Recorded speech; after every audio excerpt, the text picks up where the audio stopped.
Hello, this is Shadi Reyes. This is CVI 2018.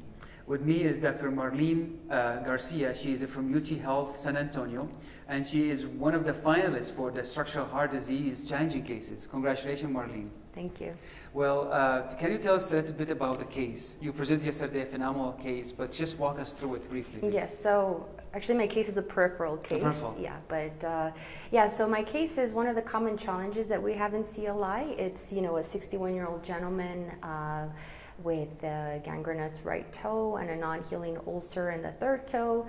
He was referred to us by his podiatrist for possible revascularization, and she did a procedure called fluorescence angiography to determine how much perfusion he had in this foot, and she did this to determine what level of amputation. Basically to figure out if she needed to be below the knee or transmetatarsal. And she found that there was some perfusion in the foot, and I think that's what gave her a little bit of hope of trying to sort of provide a little bit more perfusion to limit it to just a great toe amputation.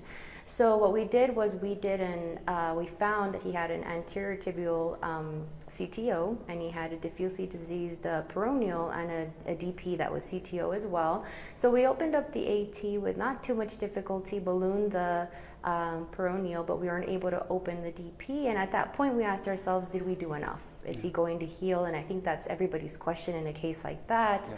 And did you, with the AT intervention, did you maintain the arch, or we weren't able to fulfill the arch? Okay. And so, but at that point we had reached our limits. We had decided, well, let's see how he does, and maybe bring him back. Okay. Well, it turns out what we did was the podiatrist went ahead and repeated the fluorescence angiography, and it showed that we had improved the perfusion enough in those 3 toes. Nice. And 1 month later, the discoloration on his foot improved, the ulcer is healing. 2 months later, he had undergone the great toe amputation, and it had been healing well. Yeah. So it turned out that what we did provided enough flow to that angiosome, and it was enough. We didn't have to go back and sort of tackle that DP unless, he develops another ulcer or such.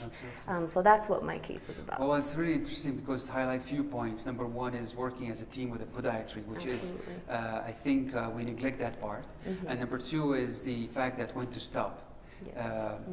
Other probably operator will keep pursuing, probably can put to a new complication. Mm-hmm. And the third one is the new technology, the fluorescent, which is can tell you the tissue perfusion. Mm-hmm.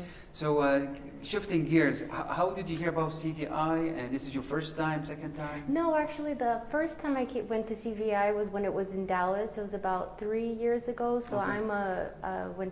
Did my residency at UT Southwestern. So I have a lot of old friends, old mentors, old staff, a lot of respect for the staff at UT Southwestern, Dr. Berlakis and Dr. Banerjee. So I went there 3 years ago last, and it was a great conference. This is my first time coming here in Denver, and it's been amazing. It's a lot of great, very well organized, a lot of great talks, a lot of great people, a lot of great networking, meeting with old friends. I'm definitely coming again. It's been an amazing conference. Great. What of the challenges, or I don't know what to call it challenges, but we see less women in peripheral intervention or endovascular. What do you think the barrier for that? Oh, there are many. I can tell you from personal experience. We could talk about this for a long time. Well, number one, mentorship. I've been lucky enough that I've had a great mentor that although he's not a woman, he's very understanding of my needs as a woman and a mother of 2 young children.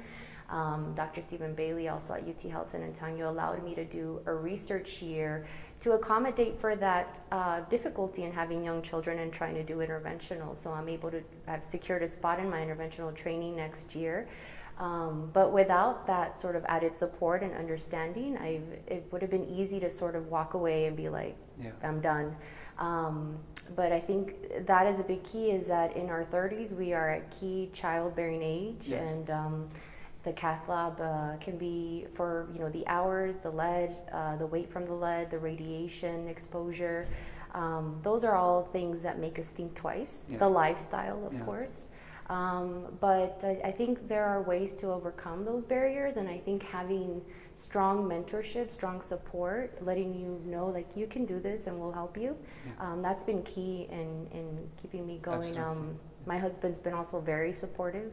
of my career choices. So, you know, it's you need that help all around. Yeah. Well, this is good to hear, because we need more women in interventional cardiology, but also in endovascular therapy like yourself. I mean, this would be phenomenal, and there's a great opportunity, and we'd like to see more women on the panel, not just presenting cases, moderating, and also running the show here at CVI and other absolutely. meetings. Well, thank you. It was nice talking to you, Marlene. Nice talking Congratulations again for being a finalist. Thank you. And good luck today in the final presentation. Please watch this video and other videos on CVI website as well as YouTube channel. Follow the hashtag CVI2018. This is Shad Race from Denver, Colorado.